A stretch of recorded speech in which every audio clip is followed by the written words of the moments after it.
বাশার আল আসাদের শাসনামলে ইরান সমর্থিত হিজবুল্লাহ সিরিয়া হয়ে ইরান থেকে অস্ত্র ও সামরিক সরঞ্জাম আমদানি করত।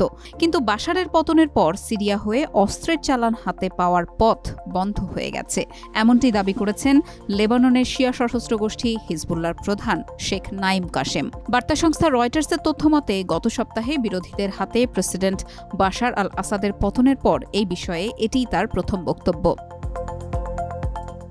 এই পথে ইরাক ও সিরিয়ার সীমান্ত পেরিয়ে অস্ত্রের চালান লেবাননে পৌঁছাত।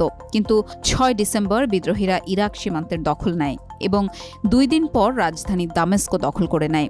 এক বক্তব্যে নাইম কাশেম বলেন, হ্যাঁ, এই মুহূর্তে আমরা সিরিয়া হয়ে অস্ত্র সরবরাহের পথ হারিয়েছি, তবে এটি আমাদের চলমান প্রতিরোধ আন্দোলনের ক্ষেত্রে একটি সামান্য বিষয় মাত্র।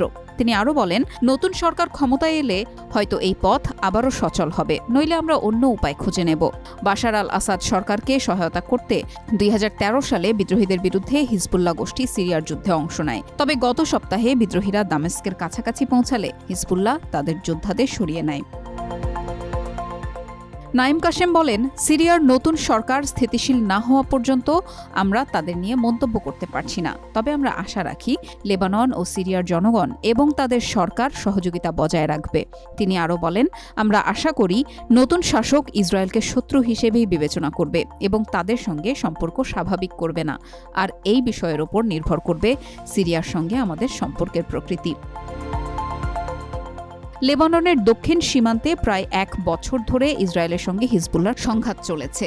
গাজা যুদ্ধের প্রেক্ষাপটেই এই সংঘাত শুরু হয়। চলতি বছরের সেপ্টেম্বর মাসে ইসরায়েল বড় আকারের অভিযান চালিয়ে হিজবুল্লাহর শীর্ষ নেতৃত্ব এবং হাজারের বেশি যোদ্ধাকে হত্যা করে। পাশাপাশি লেবাননের কয়েক হাজার সাধারণ মানুষও এই সংঘাতে নিহত হয়। ইসরায়েল লেবাননের বিভিন্ন অঞ্চলে ব্যাপক ধ্বংসযজ্ঞ চালায়। শেষ পর্যন্ত নভেম্বরের শেষ দিকে যুক্তরাষ্ট্রের মধ্যস্থতায় একটি যুদ্ধবিরতি কার্যকর হয়।